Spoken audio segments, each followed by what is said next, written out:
welcome along to the Property Academy podcast. I'm your host, Ian McKnight. And I'm Andrew Nicol. And today on the show, we're covering off what the actual interest deductibility rules are going to be. Now, it's hilarious, Andrew, because only a couple of podcasts ago we said, might not get the rules until March, and then a couple of days later, bam, here they are. They were obviously listening. Yes, that's true. The Minister of Revenue is definitely listening to our podcast. And we gave him the hurry up, I'm sure. So what we're going to go over today is the draft bill has come out. The draft rules have come out. They're not legislation yet, and they will move through a select committee process before coming law. So a few of the details may change, but broadly speaking, this is what we would expect is going to come in, given that Labor has a majority and could pass this tomorrow if they wanted to, given the process. So we're going to go through today the questions that have been answered. We're going to go through some of the questions that weren't answered, and just a couple of things we've picked up while reading the documents, because a whole heap of documents got dumped. Like the actual wording of the bill got dumped today. We had the regulatory impact statement, which is where people like the IRD and the Treasury say what the effect of the law is going to be and give their decisions or reasoning for why they've recommended certain things. So there's a lot to go through. But let's start off, Andrew, with the questions that have been answered. So firstly, the definition for a new build is a self-contained residence that has been added to the land. So this includes minor dwellings, houses, and a few others that we'll talk about later on. And that's actually an important thing to pick up too, Andrew, because before that, there wasn't actually a definition to this. There wasn't a definition about what is a new build or not, because of course these are going to be exempt. Other thing that's been picked up, and this hasn't been picked up a lot of media, but it's pretty game changing. The definition of a new build has been moved back in time. So instead of code compliance certificate being issued in March 2021, it's now been moved back a year to March 2020. Now, in our submission, we wanted 5 years, but unfortunately not. We've got 1 year. Now, this is pretty good for anybody who has purchased a new build over the last 2 years. Now, why do I say 2 years when the definition's only been moved back one? Well, because you might have signed up for a new build before that period, let's say November 2019, but maybe you didn't get code compliance until April 2020. Well, previously, we didn't think you were going to be a new build. We didn't think your interest was going to be deductible. Now it potentially is under this scenario. So there are a couple of people that we talked about in our submission saying, hey, it doesn't make sense that these people bought only a couple of months before these announcements were made, but their property isn't going to be considered new build. It will be under this definition. So again, just recapping, 27th of March 2020, code of compliance. If your certificate came out the day, 27th of March, or after, new build. The next on the list, and this is a really good one, is a 20-year exemption for new builds on the interest deductibility. So what that means is that from the date your code of compliance issues, you've got 20 years that you can claim that tax deductibility on the loan. And the clock starts from the code compliance. So if you buy a property 2 years out, then essentially you've got 22 years. Not that there's anything much to claim in the first 2 years while it's being built, but you get my point. And the key point there, of course, is around rental increases. So by the time you've had 20 years worth of capital growth and 20 years worth of rental increases, by the time it rolls over, you're probably going to be okay. The rent's going to have increased by a sufficient amount to cover any of those taxes. So really good news there for anybody investing in new builds. Next one for me is that new build exemption passes on to the next person. Now, this is all about resale value. And I know a couple of you guys have said to me, Ed, why does this even matter? Well, let's say that you purchase a new build investment property. 5 years goes down the line.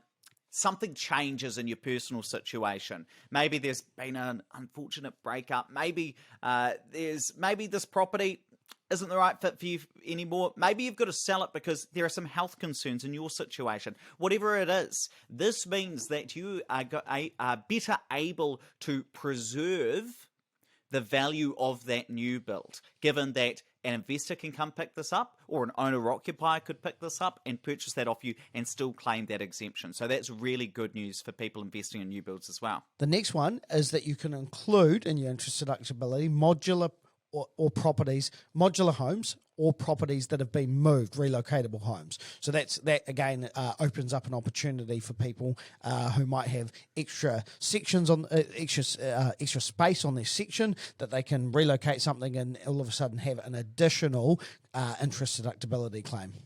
And this comes into splitting a house into two as well, because, well, we've got the land. If we split that one dwelling into two, we've now got two dwellings. So a new dwelling has been added to the land. And I think this is an interesting definition. I'm interested to hear what property investors are going to do to fit within this definition. So is it that somebody brings on a caravan to their plot of land and then changes it in such a way that it's a self-contained residence and gets CCC? In that case, any interest associated with borrowing against that property or against that converted caravan, and I'm just pulling things out of the air, that would be considered deductible because it's a new dwelling on the land. I think there's going to be some interesting things that property investors do in order to be able to fit that definition now that we have it, because I know what you're like listening to this podcast. There's a couple of you wily operators out there. You've got to figure out a way to make the most of this new definition. Next up for me is, this one is less of a positive for people, but I think it's important. So they have clarified that boarding houses will not be excluded if it is provided in a residential dwelling. Now, I think there is going to be some negotiation with the IRD about what this really means. But what they're essentially saying is if you get a boarding house and they consider it to be a residential dwelling, hey, look, even if you're renting it out room by room, whatever it happens to be, won't be considered exempt under these rules. Now, if it is a hostel, and it's interesting, Andrew, in the legislation and in all of the documents, they're now not referring to them as boarding houses, but to hostels. So if it's a hostel, if it's a hotel or a motel, a holiday inn, something like that, then your interest will still be deductible. But if they consider that boarding house is within a residential dwelling, so maybe a 7-bed property, then no, that's not going to be considered deductible. Interesting as well, holiday homes, not excluded from that. So let's say that you've got a holiday home that you are renting out on Airbnb or batch care.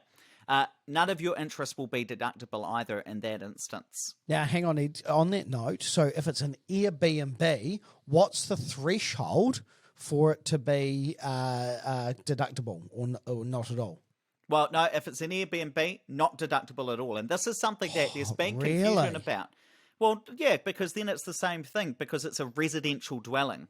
What the deductibility is tied to whether it's a residential dwelling or not. And this is different from what I've seen some Airbnb operators out there. Oh, no. If you Airbnb it, it'll be deductible. No, it's not, because it's about whether it's a residential dwelling or not necessarily the use, but we'll come to that. The next one is that new lending after 27th of March this year will not receive any phasing out. So there's no deductibility whatsoever on any new additions to your loan from now on. So there is an exemption from that. If you pay down debt and then you refinance up to the value of the original loan, because let's say you paid 50 grand off because you sold your owner-occupied house and you had to pay down your investment debt, and then of course you bought a new house and then you could top that loan back up, then that's acceptable. And you can still move between banks. And that's a really interesting one, because I had so many mortgage brokers contact me after the initial announcement with the misconception that there was going to be the inability to move banks and still have that deductibility. That's not the case. You can still move your loans. You can still increase your loan back up if you've had to pay it off temporarily. But if you top up your loan because you were stacking more debt against your rental property, no deductibility, no point doing that. And the last big question that was answered was around rollover relief. Now, this is a big positive for us property investors. So from April 2022, the next tax year, you can change the technical ownership of your property without incurring the bright line test. Now, just to recap what this is. If you owned your properties in your own name, but then you decided, oh, look, it's just not the right structure for me to own that in my own name. It needs to be in a trust. Well, previously, you would have to wait out your bright line period and then sell it into your trust, and then you'd have another bright line period which resets. None of that exists anymore from April 2022. You can just move that straight into that trust and not worry about bright line, and your bright line, even once you're in the trust, always will depend on when did you first acquire that property. So that is something that's going to be really positive. The property accountants are going to be rubbing their hands because it's going to mean that there's going to be a lot of restructuring coming in April 2022. So get ready for that. But having said all of this, while it's good to see some of our questions answered, there are a couple of things which have not been answered or just were not mentioned in any of the documents. So first of all, from me, it was all about claiming back interest deductibility if the sales taxable. Now, let me just explain what that means. So there was this idea that, okay, if you're going to be paying more tax now, what happens if you then sell your property and you have to pay tax under the bright line? Well, maybe you should be able to claim back some of that tax you had otherwise paid and claim that back. So let's say I paid an extra 20 grand of tax from interest deductibility. I have a 30K bright line tax that I then have to pay when I sell the property. Maybe I could claim that 20 back that I've already paid from interest deductibility.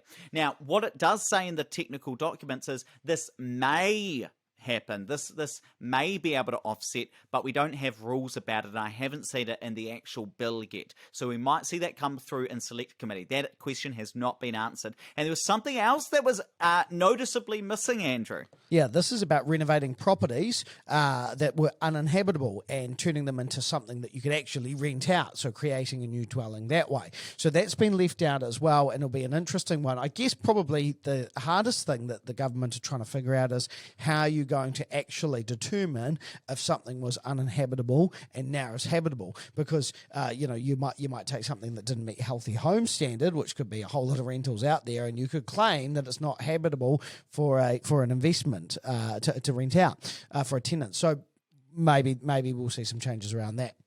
The other interesting thing that I'll just mention as well that was in the document, and we actually have had to clarify this with a friend of the show, Matt Harris, to make sure our read of it is correct. If you rent out your property to Kāinga Ora or to another social housing provider, the current reading of it is that your interest will be deductible as well. So there is a real incentive, and I know there are some people who listen to the show who are renting out those properties to community housing providers. That interest will be deductible. We'll do another show on that, Andrew, because I know that there are a couple of people listening to the show who actually already do this and who will therefore benefit from it. The real question is, what's the impact going to be on people listening to the show in terms of the strategies that they can use? So you can bet your bottom dollar that you're going to see a whole lot of social media posts from development companies talking about the exemptions of new builds and claiming that their properties are great investments as a result, because there's going to be a whole lot more confidence out there in buying new builds as an investment. Now, just remember, not all rental properties promoted by developers are going to be good investments. They're probably not even qualified to give you that kind of investment advice. So just bear that in mind. Take it with a grain of salt. Everyone thinks their property is a great investment when they're selling it, but it doesn't necessarily. Just because you can get the deductibility doesn't make it a great investment. In fact, today I just looked at some new build investments with a developer only a couple of minutes before we recorded the show, and I ran the numbers. I said, there's a terrible investments. You need to go redo the numbers or sell them to owner occupiers because they're terrible investments. So just bear that in mind. Run a return on investment calculator. And the other thing is, there's going to be an opportunity in existing properties to renovate them. Probably not now, but when pressure eases in the market. So as that market starts to cool down next year, maybe that's when you start looking at a burst strategy or something like that.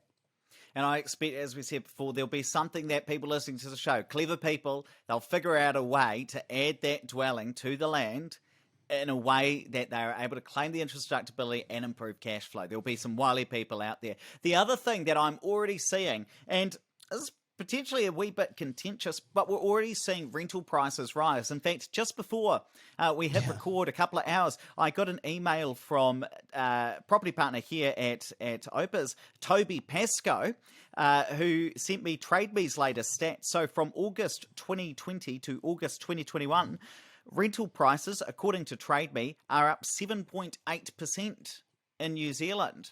Now, we've talked about that in order to be in the same financial position after the tax changes as you were beforehand, we'd need prices to rise we'd need rents to rise something like 25, 20, 30%. Now, if we're seeing 7.8% in a single year, and different data set will give you a different answer. But if this is what we're seeing from the largest website in the country, where people can go to rent out properties, then we're starting to see movement there. So I'm expecting to see a couple of price rises. Now, why might we not have seen the full amount passed on right now? Well, of course, income growth doesn't increase by 20% a year. It tends to increase 4% a year. And of course, right now, there are going to be a lot of investors who set their rent before these changes were even announced back in March. And of course, you can only increase your rent every 12 months now. So we may start to see some of those price increases still come through, and we'll see that within the market. So watch out for that as well. I also think another point to it at the moment is we've still got relatively low interest rates. When they start to creep up next year, people will start to pass on that cost as well.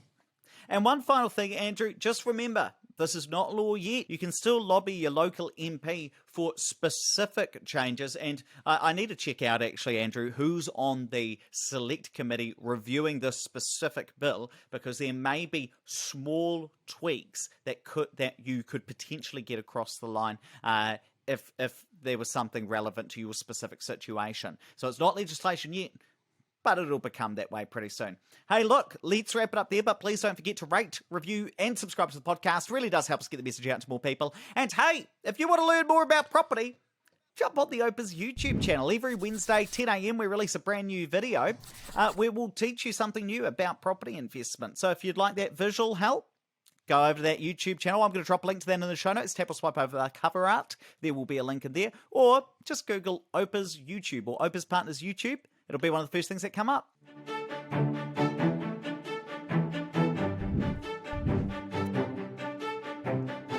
Thanks for listening to the Property Academy podcast. I'm your host, Ed McKnight. And I'm Andrew Nicol. And we're going to be back again tomorrow with even more daily strategies, tactics, and insights to help you get the most out of the New Zealand property market. Until next time.